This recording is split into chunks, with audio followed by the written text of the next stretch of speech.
Hidden within forgotten archives, locked in vaults guarded by the powerful, lie images that defy the official version of history. Banned historical photos whisper of inconvenient truths, of events the elites would rather erase from memory. Are you brave enough to seek the forbidden knowledge? Prepare to shatter the illusions of the past and uncover the secrets they thought were buried forever. Coming in at number 10 is Anne Frank's attic. For those of you who don't know, Anne Frank was a German-born Jewish girl who kept a diary in which she documented life in hiding from 1942 to 1944 during the German occupation of the Netherlands in World War II. She wrote every day in her diary about her life from her family's hiding place in an Amsterdam attic. Her diary was eventually published, and it's now one of the world's best known books. Now, this photo is not of Anne, but of her father, Otto, in 1960, revisiting the attic where the family hid. He was the sole survivor of his family, so I can't imagine the pain he had revisiting this place. Later, the photographer Arnold Newman recalled taking this photo. He said, "The mood was depressing and I immediately began photographing him.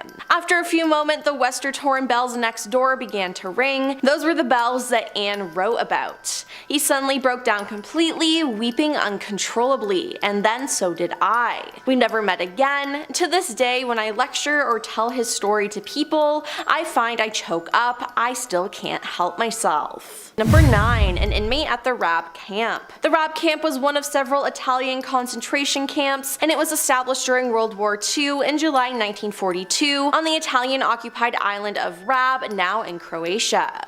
Estimates of the Commission for Determining the Crimes of the Occupiers say 4,641 detainees died at the camp, including 800 inmates who died while being transported from Rab to other concentration camps in Italy. In July 1943, after the fall of the fascist regime in Italy, the camp was closed, but some of the remaining Jewish prisoners were deported by German forces to the extermination camps. Under Italian Army Commander Mario Rotatta's watch, the ethnic cleansing and violence committed against the Slovene civilian population included summary executions, hostage-taking and ending the hostages' lives, reprisals, and the burning of houses and villages. Slovenes and Croatians suffered from cold and hunger in open-air tents, surrounded by barbed wire fence and guarded towers. At its peak, there were up to 15,000 internees. Conditions at the camp were described as appalling, filthy, muddy, overcrowded, and swarming with insects. This photo just shows how much suffering they went through.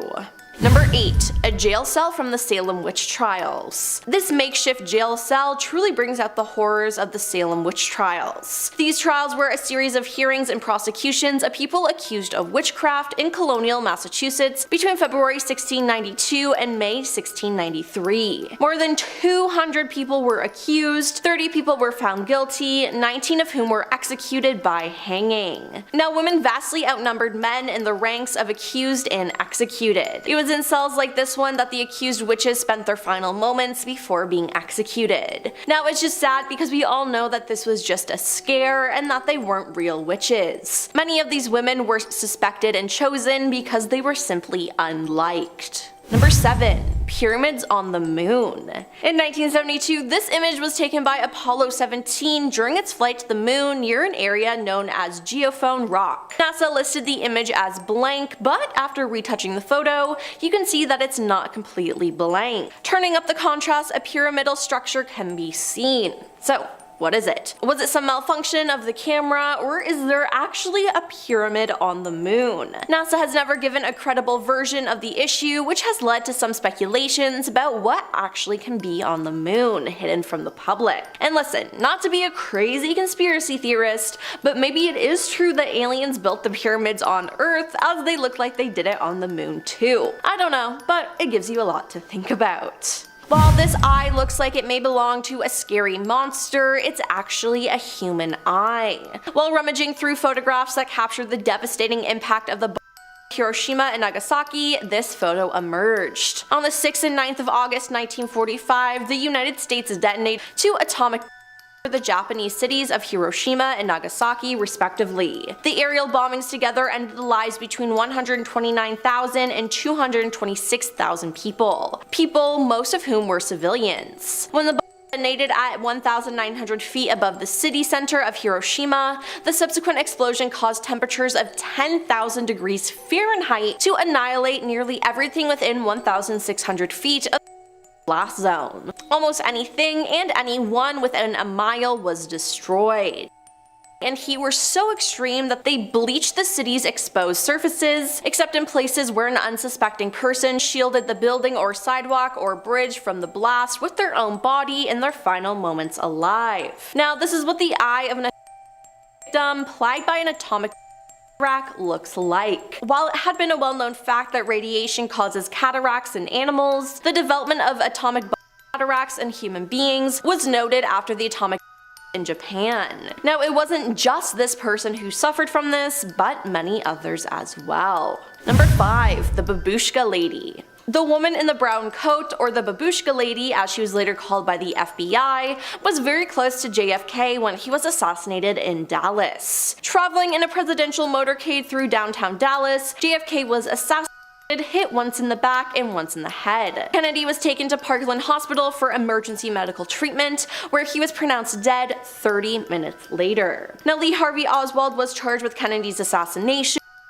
He denied. Oswald then was as well soon after. These theories allege the involvement of the CIA, the Mafia, Vice President Lyndon B. Johnson, Cuban Prime Minister Fidel Castro, the KGB, or some combination. Now, according to eyewitnesses though, this woman, the Babushka Lady, filmed the entire thing.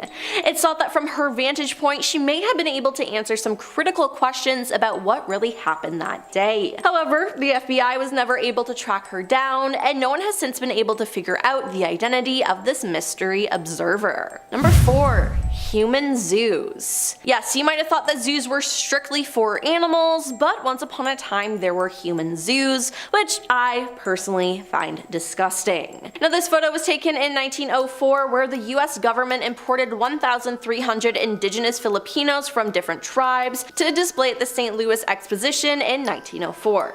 Yeah, you heard that right. The government did this, but are we really that surprised? The zoos were public displays of people, usually in so-called natural or primitive state, to be seen and gawked at. These zoos were most prominent during the 19th and 20th centuries, and in the 1870s, exhibitions of so-called exotic populations became popular throughout the Western world. Human zoos could be seen in many of Europe's largest cities, such as Paris, Hamburg, London, Milan, as well as American cities such as New York City and Chicago. These people were zoo attractions among the monkeys and lizards to show off the new US possessions. These people were often bound by ropes and visitors threw peanuts at them. The treatment of these human beings was just awful. Number 3. The Dyatlov Pass Incident. The Dyatlov Pass incident was an event in which 9 Soviet hikers died in the northern Ural Mountains between February 1st and 2nd, 1959, under uncertain circumstances. This creepy photo shows the determined group traversing the harsh terrain just before they met their fate on the night of February 1st. The experienced trekking group from the Ural Polytechnical Institute, led by Igor Dyatlov, had established a camp in the Russian SFSR of the Soviet Union. Now, overnight, something caused them to cut their way out of their tent and flee the campsite while inadequately dressed for the heavy snowfall and sub-zero temperatures. Now, after the group's bodies were discovered, an investigation by Soviet authorities determined that 6 of them had died from hypothermia, while the other 3 had died by physical trauma. One victim had major skull damage, 2 had severe chest trauma, and another had a small crack in his skull. 4 of the bodies were found lying in running water in a creek, and 3 of those 4 had damaged soft tissue of the head and face. 2 of the bodies had missing eyes, 1 had a missing tongue, and 1 had missing eyebrows. Number 2. Treatment of a patient with mental illness. This 1890 photo depicts a woman forced into a crucifixion pose and facing a wall. The woman is a patient at a mental institution undergoing treatment.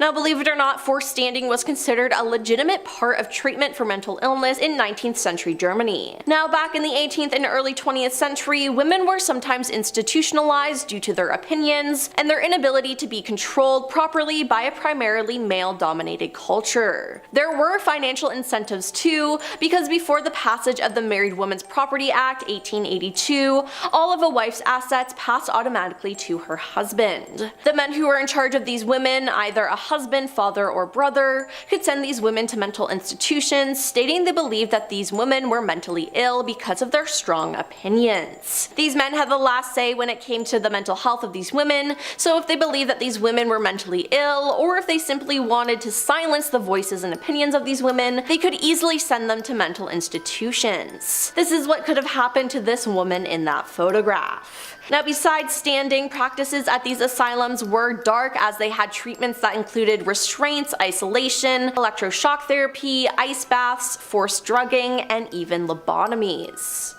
And coming in at number 1 is mustard gas tested on American military. Mustard gas is a type of chemical warfare agent, and as a chemical weapon, mustard gas was first used in World War I. In 1943, the US Navy exposed its own sailors to mustard gas. Now, officially, the Navy was testing the effectiveness of new clothing and gas masks against the deadly gas that had proven so terrifying in the First World War. Young men were approached after 8 weeks of boot camp and asked if they wanted to participate in an experiment that would help shorten the war. Obviously, they said yes, but they didn't know what they were signing up for. Only when the boys reached the research laboratory were they told the experiment involved mustard gas. Now, the participants, almost all of whom suffered several external and internal burns, were ignored by the Navy and in some cases were threatened with the Espionage Act. In 1991, the reports were finally declassified and taken before Congress. So the first photo we're taking a look at is this one here. On February 3rd of 1959, musicians J.P. Richardson, also known as the Big Bopper, Ritchie Valens, and Buddy Holly tragically died in a plane crash near Clear Lake, Iowa, in what is famously known as the day the music died. This is the last photo taken of the three before boarding their final flight. The musicians had been traveling on a small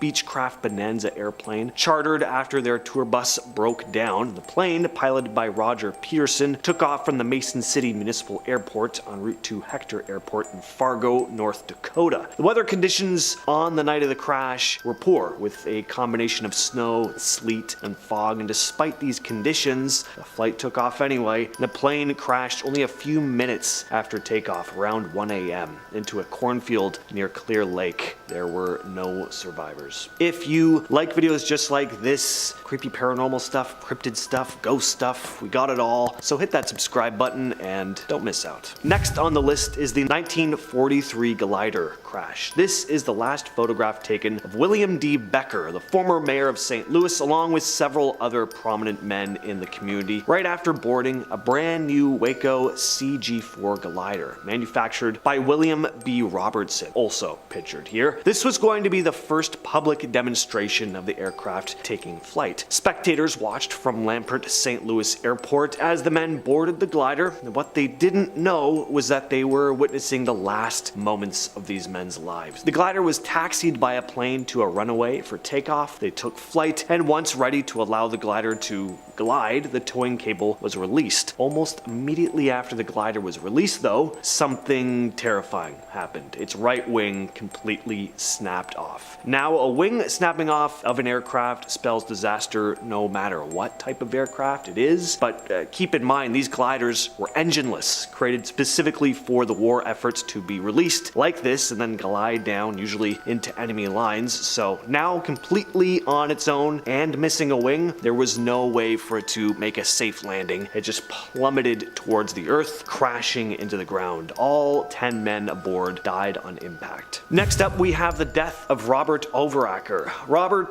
Overacker was a daredevil from Camarillo, California. At 12:35 p.m. October 1st, he attempted to go over Niagara Falls on a jet ski with the intention of raising awareness about the homeless. And during his attempt, Overacker wore a life jacket and was carrying a flag promoting a charity for the homeless. He had also intended to deploy a parachute at the last moment to escape the fall, but the parachute didn't deploy and he plunged over the falls. This photo was taken just as he went over. He was only 39 years old. Number 7, George Mallory and Sandy Irvine. On June 8th, 1924, British mountaineers George Mallory and Andrew Sandy Irvine went missing on Mount Everest during their attempt to reach the summit. Mallory and Irvine were part of the British British 1924 Mount Everest expedition led by General Charles Bruce. The pair were last seen by their fellow climber Noel Odell at an elevation of around 28,000 feet on the northeast ridge of the mountain. The weather on Everest that day was unstable, very overcast with snow making for low visibility. After Mallory and Irvine failed to return to their camp, search parties were sent out, but no trace of them was found. Several expeditions in the following years attempted to locate Mallory and Irvine's remains and their camera, hoping to find clues about whether they reached the summit, but it wasn't until 1999 that Mallory's body was discovered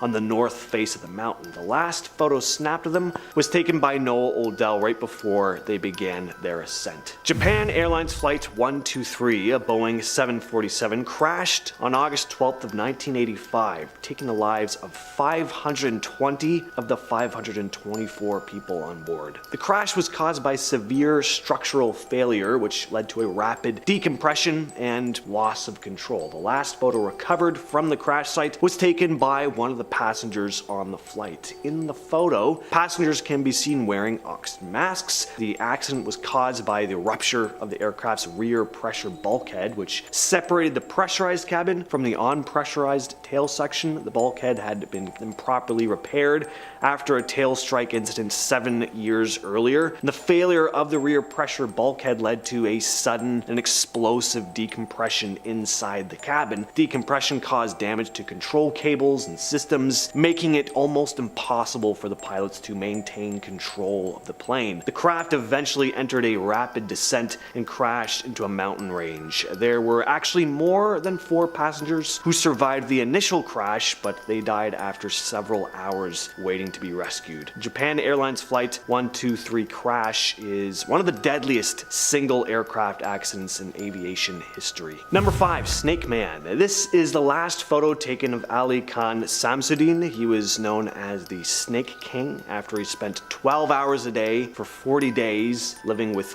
400 cobras in a small room. He also stayed in a small glass enclosure with 6,000 scorpions for 21 days, earning him the title Scorpion King. His 2006 performance in Kuala Lumpur would sadly be his last, though. During his show, he was bitten by a king cobra, one of the deadliest snakes in the world, with venom powerful enough to take down a full-sized elephant in a matter of hours. Samsudin had been bitten before. He'd even suffered a couple cobra bites before and made it out alive, but this time he didn't recover. His condition just got worse and worse, and the Snake King died in the hospital 3 days later. Next, we have the last photo of Mayinga Naseka. Mayinga Naseka was a nurse in Zaire, now the Democratic Republic of Congo, during the 1976 Ebola outbreak. She contracted the Ebola virus while treating patients at Mambalad Hospital in Kinshasa. She caught the virus while treating a nun who had been flown in from Yambuku Mission Hospital, where the initial outbreak began. Nasaka's case became widely known as she was one of the earliest identified healthcare workers to be infected during the outbreak. And in this photo, you see her standing with another nurse tending to a patient. She died just a few days after this picture was taken. The nurses weren't given the proper protective equipment, and there hadn't been any proper precautions taken to prevent contact with the nun's blood or fluids, because at the time, it wasn't known just how deadly the virus really was. Next up, we have the 1961 US figure skating team. This is the last photo of the US figure skating team, which was taken at the airport shortly before they boarded Sabina Flight 548. In the photo, team members appeared in high spirits, smiling, posing for the camera. Little did they know that this would be the last moment captured before the tragic event that claimed their lives. On February 15th of 1961, Sabina Flight 548, a Boeing 707 aircraft crashed while attempting to land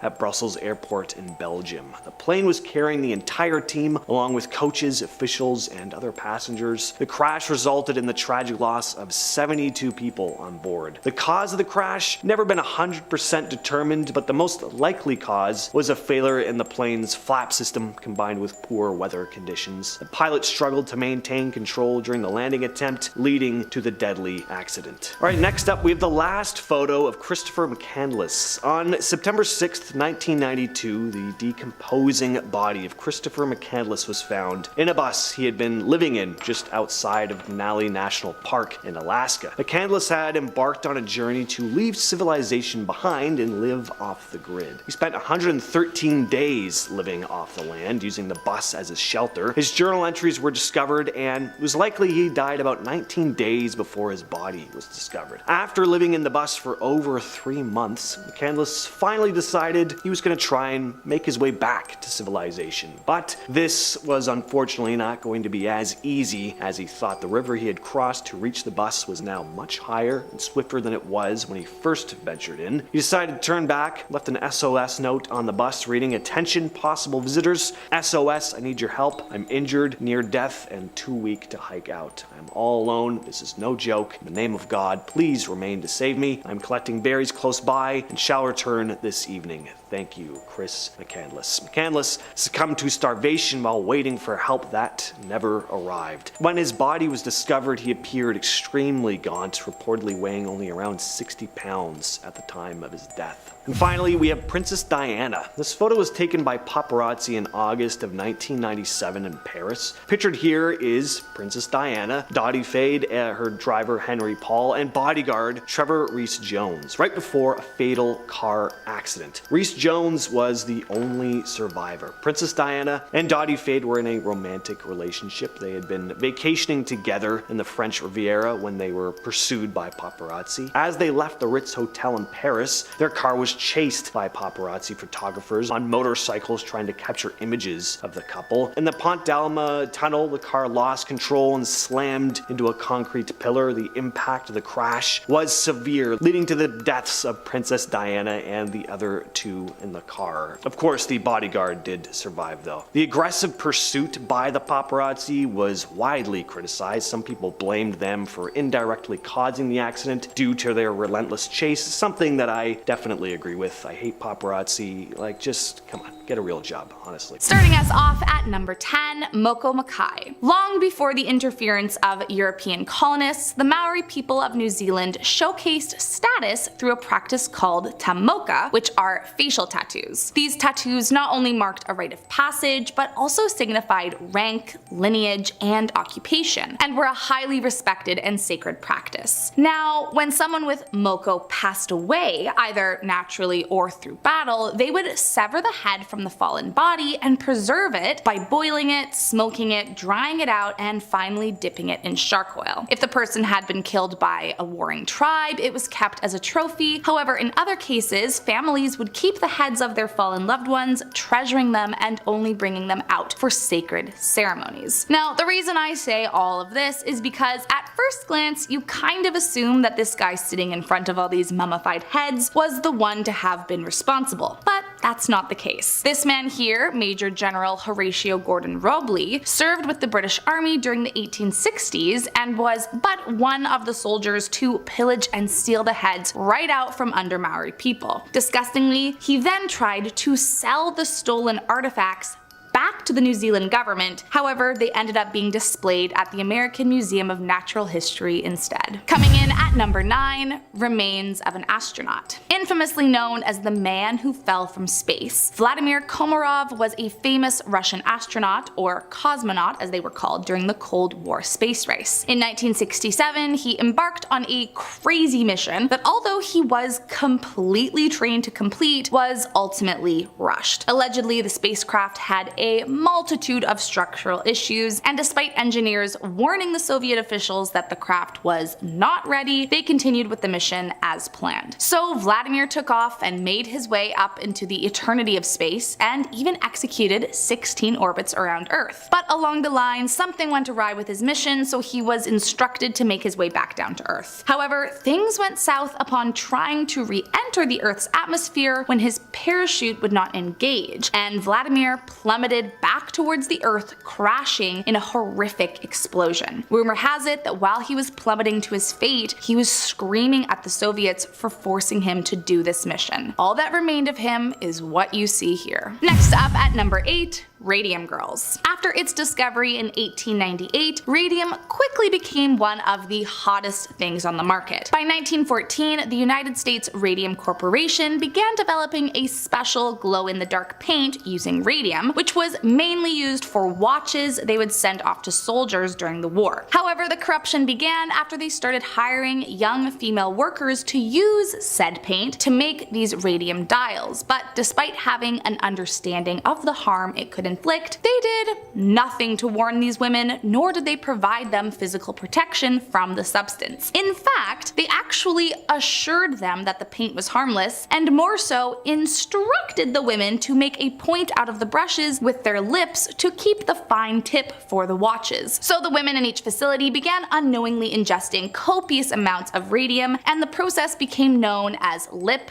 dip paint. And some of the girls even began to paint their fingernails, face, and teeth with the stuff, as once again, they had been told it was completely harmless. However, as we know now, that was far from the case, and tragically, many of these radium girls, as they were later coined, either died from the exposure or at the very least suffered extensive poisoning. Tragically, little did the women in this photo know they were already dying a slow and painful death. Coming in at number 7, Mary Reeser. On the morning of July 2nd, 1951, in St. Petersburg, Florida, Mary Reeser's landlady went up to the old woman's apartment to deliver a telegram. But upon her arrival, noticed something strange, that her door was warm to the touch. Still, she opened it nervously, and to her horror, she found Mary almost completely reduced to a pile of ashes on her chair, with only a small part of her left leg and her shockingly shrunken skull remaining. But what exactly happened to Mary? Well, that's kind of the million-dollar question. Local authorities were unable to determine the cause of the fire, as the rest of the apartment was relatively unscathed. And when the FBI became involved, they determined Mary had essentially gone up in flames like the wick of a candle, while her own body fat fed the flame. But still, the question of how the fire started in the first place remained unanswered. Often referred to as the Cinder Lady, there was a theory at the time that Mary suffered spontaneous human combustion, but whatever it was that happened certainly left a terrifying crime scene. Coming in at number 6, 19th century cure for mental illness. Over the years, there have been countless terrible ideas related to the cure for mental illness. In the early to mid 1900s, for example, the lobotomy was a popular method to fix the issue. At other points in time, they believed removing a part of the skull could do the trick. Prior to this, it was common practice to generate a near-death incident like drowning, while of course back before the idea of depression or other mental illnesses were truly understood as a concept, it was believed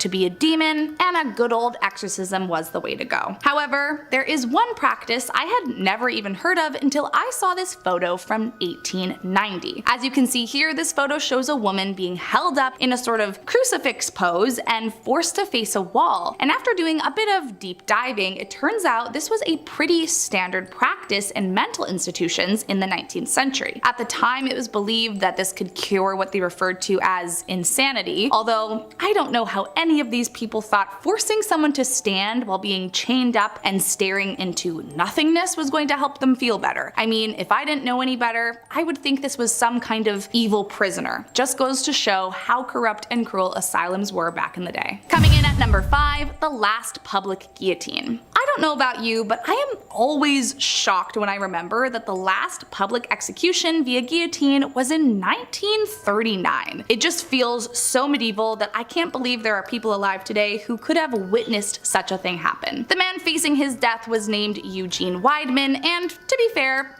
he was no peach. Convicted for kidnapping and killing multiple men and women, but even so, it's wild to me that this photo is less than 85 years old. According to news articles from the time, the crowd went wild when he was brought out of the prison and towards the giant blade. Observers were reportedly hooting, hollering, and whistling during the event, even going so far as to dab up the dead man's blood with their handkerchiefs as a souvenir.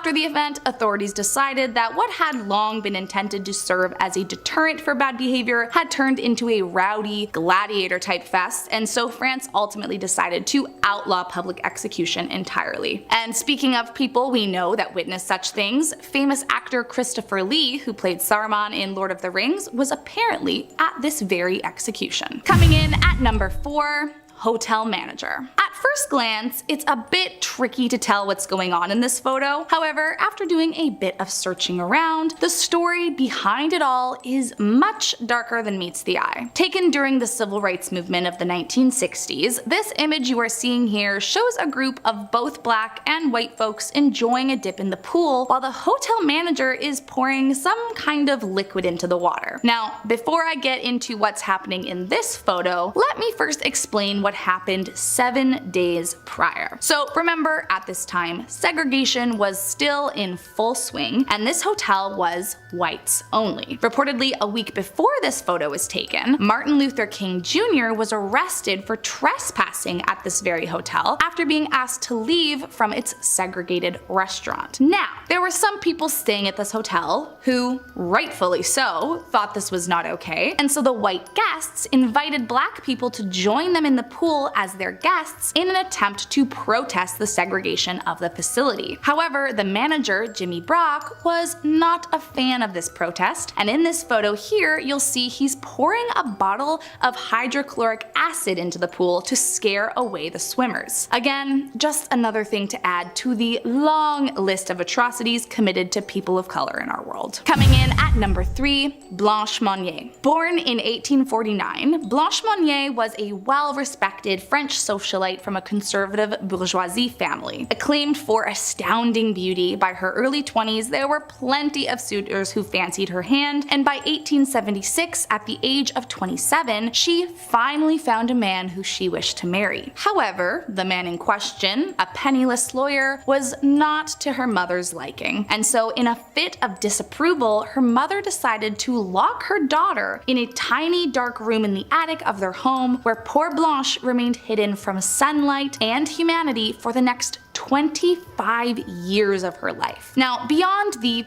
obviously awful parts about this decision, her mother spent the next 25 years claiming her daughter was missing, playing the victim of a mourning mother. Meanwhile, with the help of her son and Blanche's brother Marcel, let her daughter literally rot, starve, and go mad in isolation. That was until May of 1901, when the Paris Attorney General received an anonymous letter revealing the location and depravity of Madame Monnier's prisoner, and when the police arrived, they couldn't believe their eyes. As you can see in this photo, Blanche was in an unrecognizable state, covered in rotten food, her own feces, and weighing a mere 50 pounds. Police said the stench in that room was so vile they could barely stay long enough to get her out of there. In the end, Blanche was taken to live the rest of her life in a facility as she suffered extreme mental health disorders from the cruelties she experienced, though sadly justice was never really served. Her mother died shortly after she was found, and her brother was acquitted, as at the time, duty to rescue was not a part of the penal code. Coming in at number 2,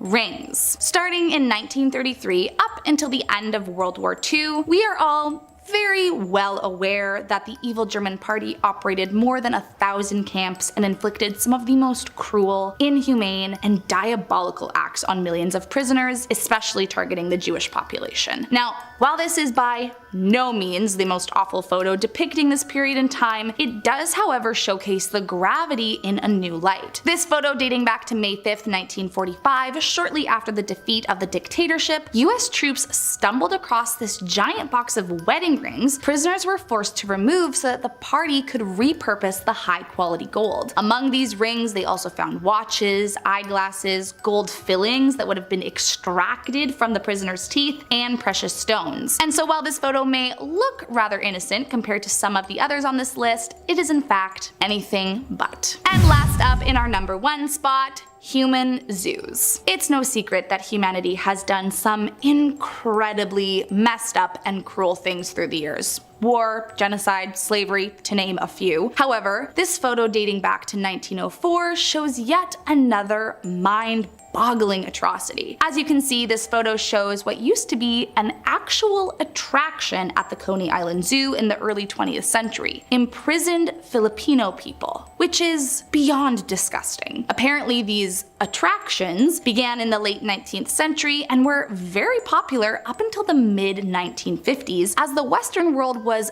desperate to see what at the time was viewed as a primitive and savage lifestyle. I know, it's gross. This one in particular was reportedly intended to show off the fact that the US had recently claimed the Philippines, and visitors would come by to watch the prisoners inside while throwing peanuts at them. Now, I should clarify, it was not just Coney Island doing this. Zoos containing captured indigenous peoples from Asian and African countries were very popular in other countries like France, England, Spain, Italy, as well as the United States. But either way, it's beyond revolting that this was a thing to begin with, let alone that it went on for so long. First image is a screen grab from a video filmed by a US Marine officer on the 20th of April in 2021 on a military base in 29 Palms, California. After the release of the photograph, multiple Marines came forward to confirm the existence of an aircraft, saying that while the photo showcases only the triangle-shaped formation of bright lights, in person the men were able to make out the black body of the aircraft as well. The unidentified flying object is said to have hovered for 10 minutes in the air before it suddenly vanished without any trace. The men were able to rule out flares for being the cause of the mysterious lights, but were never able to figure out exactly what they saw that night. However, it appears the footage has not been taken lightly, as the Pentagon has started an investigation into just what exactly was seen on the night of April 20th of 2021 in the skies above the 29 Palms military base. Next up, we have a series of photographs taken by cosmonaut Ivan Vanger in August of 2020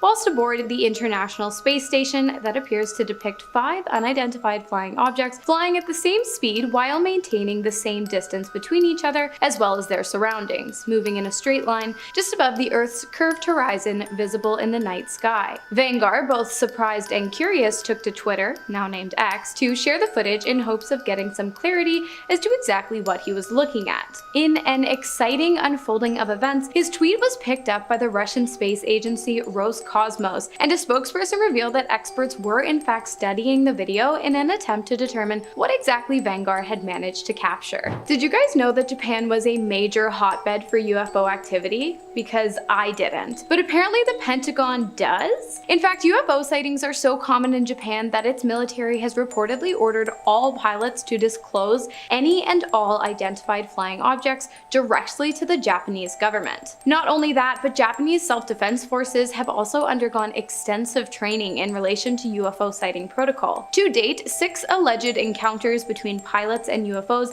have been reported to the Japanese government, one of which was recorded, and depicts 10 white circular balls flying through the skies of Osaka in Japan. While the government has yet to publicly comment on any of the incidents, the update of self-defense protocol alone is pretty telling. The next image was shared by a pretty reputable source, National Geographic. The image was captured by Sergio Loaiza on September 4th of 1971 during an aerial survey of Lake Cote.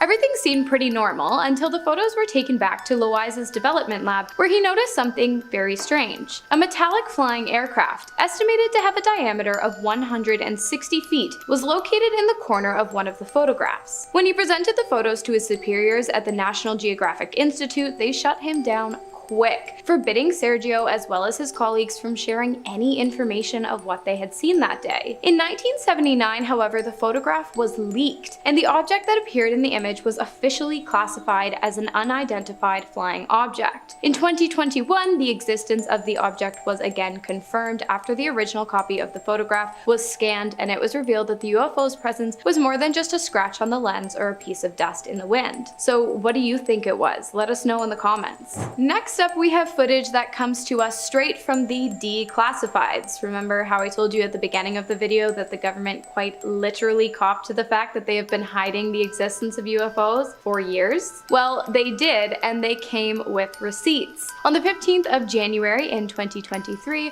while surveilling an MQ-9 Reaper aircraft, an unidentified aerial presence was captured moving at speeds unreachable by any of Earth's modern-day technological advances. Not only this, but as the object whizzed through the field of view of the camera lens, it appeared to leave behind an atmospheric wake before disappearing completely into the sky. Guys, if you have any, please leave your UFO and alien stories in the comments. I would love to hear about your experiences with any of these kind of things. Next up, we have arguably the most beautiful alien assuming photograph I have ever seen. The photo was taken in 2004 by a retired Royal Air Force officer while on vacation in Sri Lanka. The site was described as some kind of colorful giant donut in the sky with hues of oranges, pinks, purples, and whites. After its capture, the photograph was turned into the Royal Air Force Flying Dales base in North Yorkshire in England, where it became a classified document held by the Ministry of Defense. The image has since been declassified, of course, and is now available for public viewing,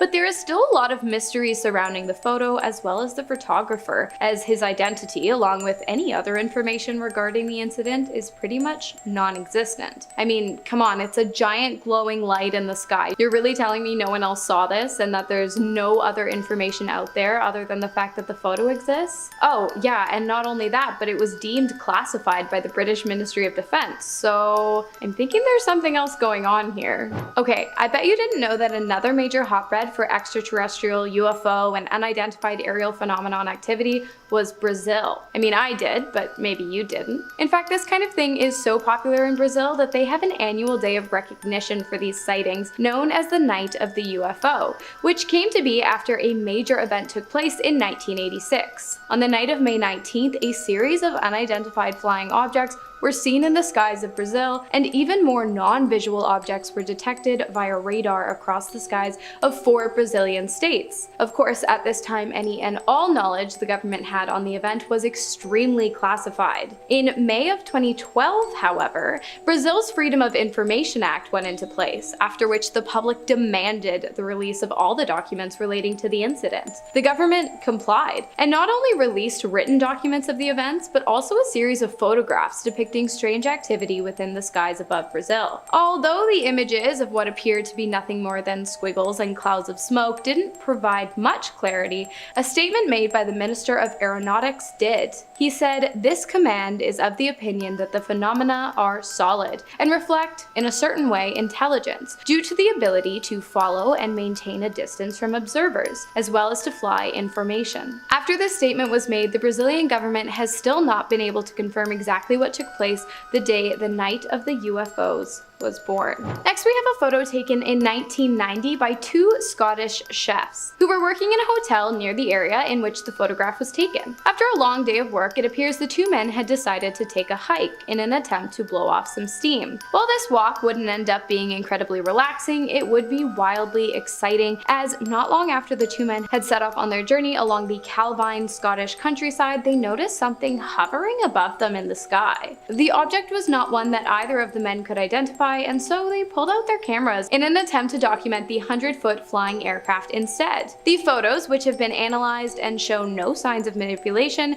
capture the object being circled by a jet plane. They thought the incident was incredibly strange and even newsworthy, so the 2 turned the footage over to the local newspaper for publication, but the images were seized by the British Ministry of Defense and were never released. Until 32 years later, that is, by David Clark, who, unbeknownst to the ministry, had kept a photocopy of one of the original images. The identity of the 2 men was never revealed, nor did they ever come forward to share their story after the images had been seized by the ministry, begging the question of what exactly they saw and what exactly the government was trying to cover up. A photograph taken of an unidentified aircraft lit up by military spotlights in Los Angeles, California, is next on the list. The photograph, which documents an event so big it later became referred to as the Battle of Los Angeles, Angeles or the Great Los Angeles Air Raid was taken on February 23rd of 1942, just 2 months after the attack on Pearl Harbor. On the night the photo was taken, all of Los Angeles was under blackout, as directed by the US military. While the lights on the ground had been turned off, the sky above had been lit up by a myriad of strange objects. The military opened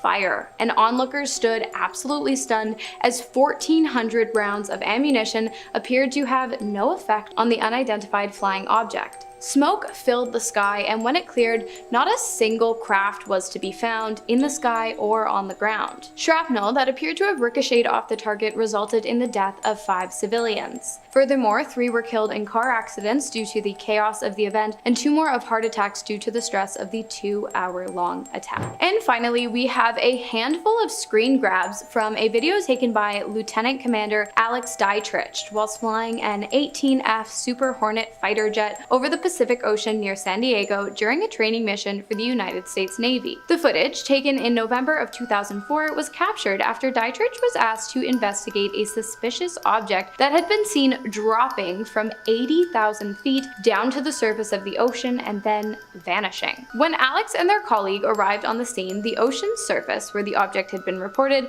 appeared as though it was boiling. Moments after arriving to investigate, a strange, elongated white object came into view and was captured on video hovering above the water before it disappeared into the sky at an impossible speed, leaving no wake in the oceans below. While the footage has been confirmed to be authentic by the United States Department of Defense, the object itself, along with its origins, remains a mystery. First on the list, we have Siegfried Fischbacher, born in Bavaria, Germany on June 13, 1939, and Roy Horn, born in Oldenburg, Germany on October 3, 1944. However, the pair were more commonly known as simply Siegfried and Roy. If you haven't heard of them, or if you have and you just can't quite place where the name comes from, the dynamic duo are most well known for their time spent headlining the stages of Vegas, presenting their magic act to huge crowds of adoring fans. That is, of course, until the day this photo was taken, on October 3rd of 2003. In an effort to push themselves and their act to the next level, the pair had decided to bring in a third. No, not a third person, but a 400-pound,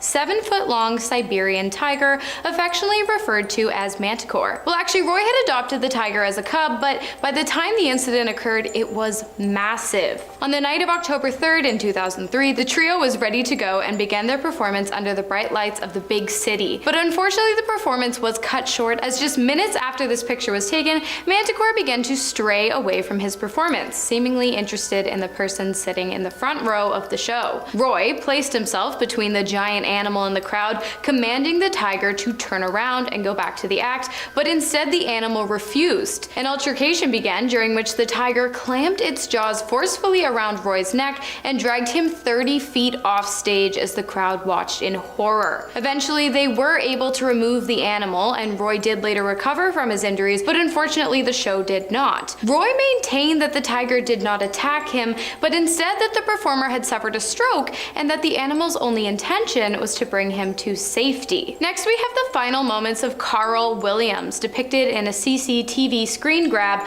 moments before his death. Williams, born October 13th of 1970, was a convicted killer and an illicit substance distributor from Melbourne, Australia. He had 1 wife, 1 child, and a brother. In 2007, Carl Williams was convicted of 3 killings as well as the illicit trafficking, and was later sentenced to serve 2 consecutive life sentences for his crimes in Barwon Prison in Victoria, Australia, with a 35-year period in which he would not be eligible for parole. His sentence was, however, cut short, as on April 19th of 2010, as Williams started reading the paper, he met the beginning of his end. It seems a fellow inmate by the name of Matthew Charles Johnson, seen in the photograph approaching from behind, holding the stem of an exercise bike, had discovered that Williams had been snitching to the officers, and he was not happy. With the same exercise bike stem, he beat Williams, who died of his injuries. The last photo of Lady Diana along with her partner Dottie Fade and driver Henry Paul is next on the list. The former princess, born July 1st of 1961 in Norfolk, United Kingdom,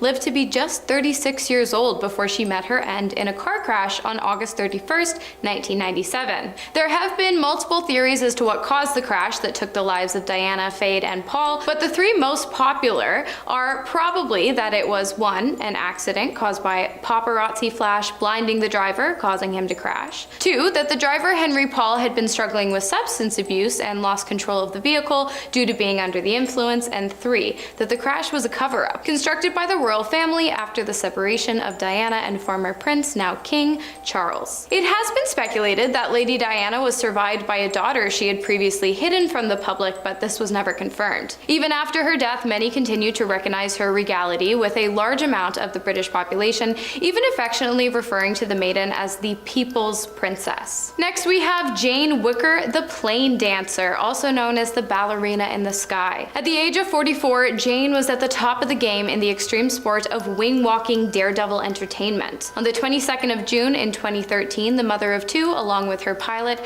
Charlie Schweckner, made their ascent in a small 50 HP Stearman airplane for what they believed would be nothing more than a routine act. But unfortunately, that was not the case. Things took a dark turn when the aircraft seemingly stalled in the air before plummeting and crashing on the ground, with the pilot at the wheel and Wicker on the wing. Upon impact, the plane burst into flames and the pair were killed instantly. Schwenker, the veteran pilot, had been flying for the Circus Air Show since 1990, 23 years, and Wicker was survived by her 2 sons and fiance. Up next, at our halfway point, we have the last ever photo taken of R. Bud Dwyer. The American politician, born November 21st of 1939, served as a member of the Pennsylvania State Senate from 1971 to 1981, and as a Pennsylvania treasurer from 1981 to 1987, during which time he was charged with 5 counts of mail fraud, 4 counts of racketeering, and 4 counts of perjury conspiracy to commit bribery. Later, in 1986, the disgraced politician was found guilty and convicted of 11 counts of conspiracy, mail fraud, perjury, racketeering, and accepting bribes. Dwyer's sentencing date was scheduled for January 23rd of the following year, but as you've probably guessed, he never made it to court. On January 22nd of 1987, just 1 day before Dwyer was scheduled to receive his sentence, he called for a news conference to be held in the Pennsylvania State Capitol building, as well as for said conference to be broadcasted live across the state, which it was. Reporters jumped at the opportunity to have one final chance to question Dwyer before sentencing, but little did they know that this would be the last time anyone would ask Dwyer anything, as halfway through the broadcast, ex-treasurer reached into an envelope and pulled out a weapon and ended his life. The really sad part is that Dwyer had maintained that he was innocent throughout the entirety of his court case, and it was only after his death that it was discovered he'd been framed for the whole thing. Next up, we have a photograph depicting the final moments of 2 Dutch service technicians. On October 29th of 2013, the 2 men made their way up to the top of a turbine for some maintenance work, and when they arrived at the top, a fire broke out, blocking the only chance of escape for both Dan Kaus and Aaron Cortus. The 2 can be seen embracing between the 2 blades of the giant windmill just moments before they met their separate ends. One of the men decided to leap from the structure and was later found in a field below, and the other found inside the charred remains of the turbine when firefighters were eventually able to make it up to the scene of the fire. The 2 men were members of an incredibly close-knit village near Amersfoort in Netherlands, and their deaths are said to have caused a profoundly deep sense of mourning within the communities. The Hindenburg is next up on the list. Commonly confused for a blimp, the long airship was actually a conventional Zeppelin design, meaning that the Hindenburg contained an internal framework to maintain its shape, while blimps rely on only internal air pressure. The airship was the pride of 1937 Germany when it was launched on May 6th of that year, carrying 36 passengers and 61 crewmen. However, the joyous moment was short-lived, as not long after its ascent, the airship exploded, most likely due to a gas leak that caused hydrogen from the vessel to mix with the oxygen in the air, and a small spark created by nothing more than static electricity caused the Hindenburg to be engulfed in flames. Surprisingly, the accident only caused 36 fatalities compared to the 92 people on board, and considering the entire aircraft had been engulfed in flames. Of the deceased from the incident were 13 passengers, 22 crewmen aboard the ship, and 1 ground crew member. Starting off our top 3, we have a photograph of Lalisa de Sisa, the first to cross the finish line of the Boston Marathon marathon on April 15th of 2013, winning him the gold medal. Just 2 hours later, explosions went off in the very spot where the photograph had been captured, taking the lives of 3 people and badly injuring another 300. A year later, in 2014, Lalisa decided to return his gold medal to the city. He had also privately given his racing bib to a woman who had lost her lower leg and her husband, who had also sustained serious injuries from the incident. The year following the attack, DeCisa returned to compete again in the Boston Marathon, saying that sports hold the power to unify and connect people all over the world, and that they should never be used as a battleground. He also wanted to show that he was not scared, and he did just that, as in his 2015 do-over, he won for a second time, finishing even faster than he did the previous year. Next up, we have an aerial view shot looking down on Hiroshima and its people just moments before the 5-ton nuclear weapon, nicknamed Little Boy, dropped from the Enola Gray airliner onto the town and its civilians, releasing an explosive force equal to 20,000 tons of TNT, causing mass catastrophic destruction and the instant deaths of an estimated 80,000 people, and the prolonged deaths of thousands more due to radiation poisoning. It has also been estimated that 90% of the city was wiped out that day, the 6th of August in 1994. And the attack was followed up just 3 days later when another atomic bomb, nicknamed Fat Man, was dropped on Nagasaki, releasing a similar explosive force, this one being equal to the force of 21,000 tons of TNT. And coming in at number 1, we have a photograph of Archduke Franz Ferdinand and his wife Sofia Chotek, taken June 28th in 1914 of Sarajevo, Bosnia. Just moments after this photo was taken, the Archduke was assassinated directly in front of his wife by 19-year-old Bosnian Serb nationalist Gavrilo Princip. Although the Archduke, heir to the Austro-Hungarian throne, was not the most popular royal at the time, what happened following his death was unprecedented global warfare, the war to end all wars, which would later come to be known as World War I. War was officially declared on July 28th of 1914 and lasted for 4 years, coming to an end on November 11th in 1918. But even after the Great War, as it has been referred to, was finished, the repercussions sent shockwaves throughout nations that extended into the second, even more devastating World War II. Starting off at number 10, vampire killings. So starting us off, we have the supposed vampire killings from the 1800s. Now, spoiler alert here, they weren't actually vampires. Well, I guess I don't know that for sure, but I'm gonna go out on a limb and say they weren't. Anyways, back in the 1800s, people in New England believed that cadavers were rising from their graves at night and preying on the living. So to solve this problem, they began exhuming the cadavers. Now, some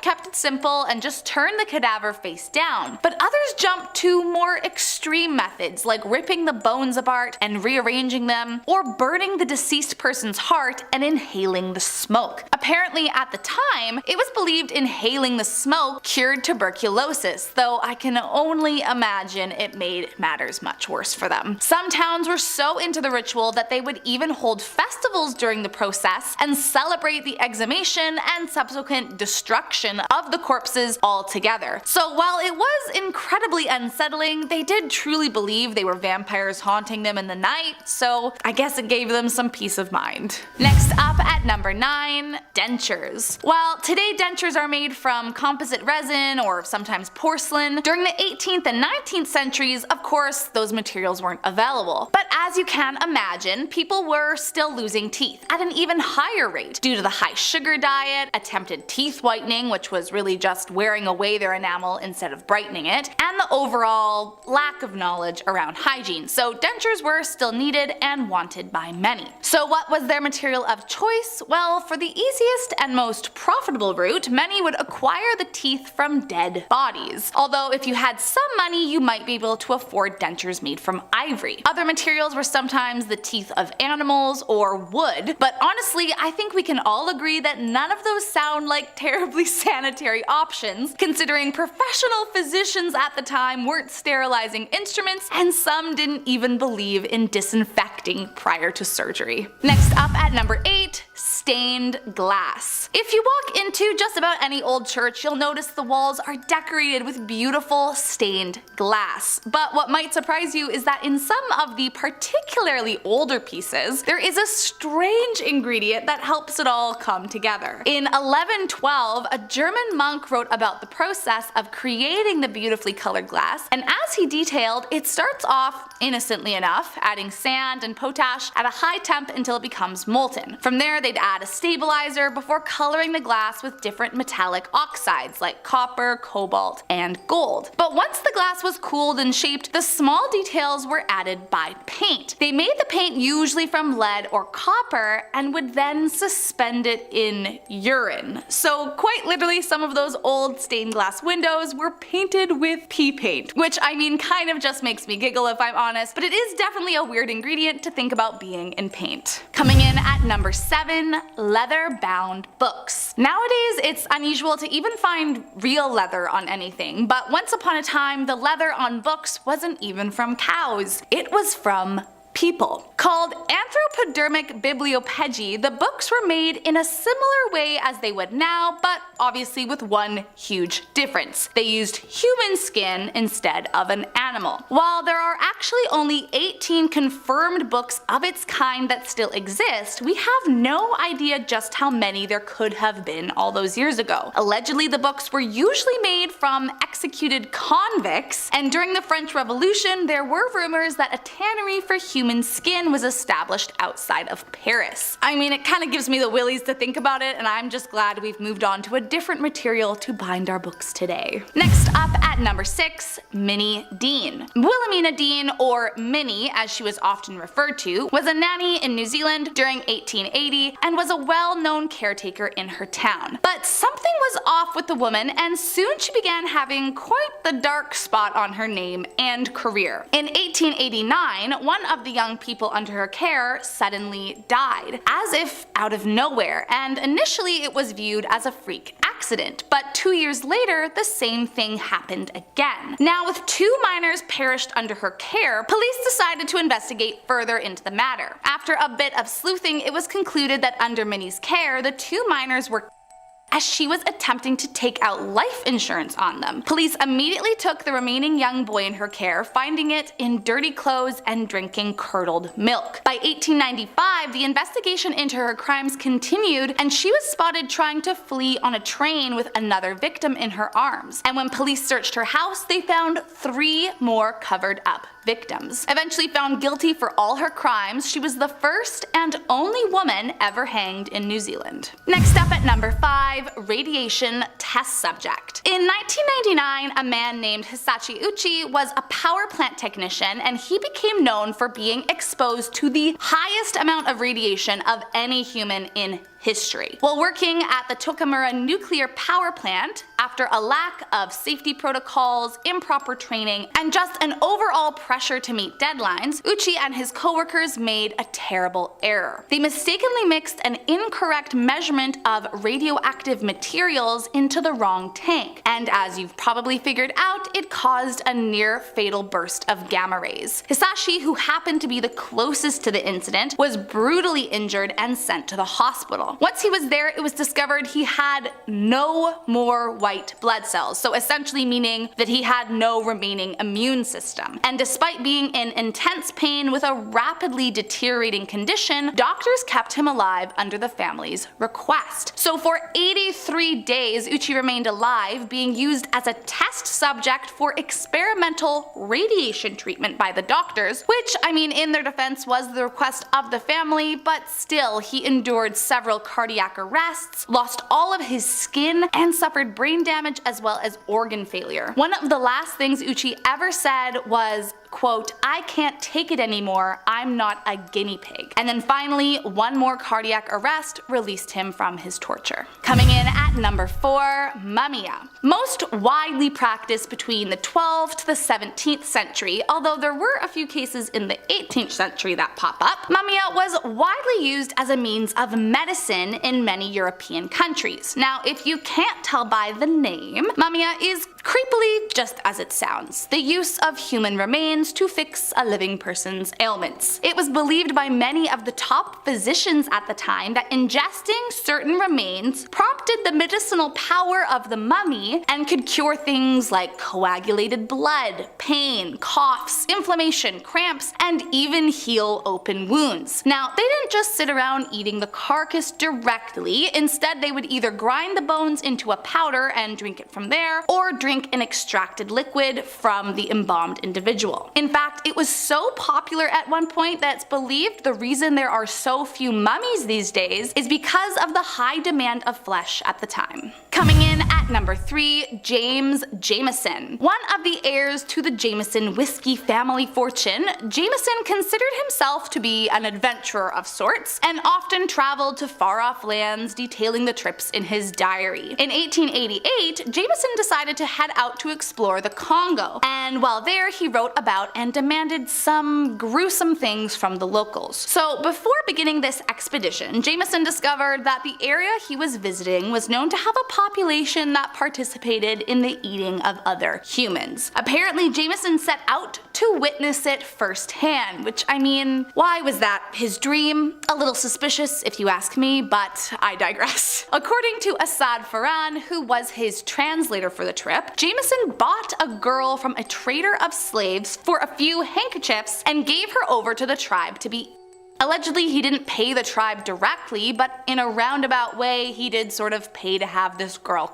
What's even more gross is that he proceeded to draw and paint watercolors of the gruesome event while it happened, which again, just wrong on so many levels. Coming in at number 2, Cambodian Barbies. You may have been taught about the Khmer Rouge in history class, but if they don't ring a bell, essentially they were an extreme communist regime in Cambodia that held government between 1975 to 1979. They were known for being extremely cruel and committed some of the most horrifying acts of genocide in history, with nearly 2 million perishing under their ruling. Now, during their radical rule, the entire country was isolated from all foreign influences. This included closing schools, hospitals, factories, banks, foreign agriculture. They believed this would stimulate the rebirth of the country, but of course, all it did was send it into desolate famine and poverty. Led by a man named Pol Pot, the people of the country could not forage for food, despite the fact that everyone was starving, and anyone who disobeyed the orders was killed. Apparently, as the people became more and more desperate, they began to turn to folk magic, turning Barbie dolls into smoking talismans for luck. Thankfully, since its dissolution in 1999, all the leaders have been jailed for their atrocities, and the people are freed from the genocidal regime. And last up, in our number 1 spot, the Rabbit Woman. Her name was Mary Toft, and in 1726 she became known throughout Surrey, England as having been the woman who gave birth to rabbits. Now, I know what you're thinking, that isn't possible. And you would be right, but still the story of how she convinced people it was real was crazy. Apparently Toft was actually pregnant at one point, but miscarried, and it could have been this that sent her into her madness. Toft began declaring that she was giving birth to various animal parts, and so her local doctor became involved in the case. At first, everyone actually believed her, as in fact a rabbit did, well, come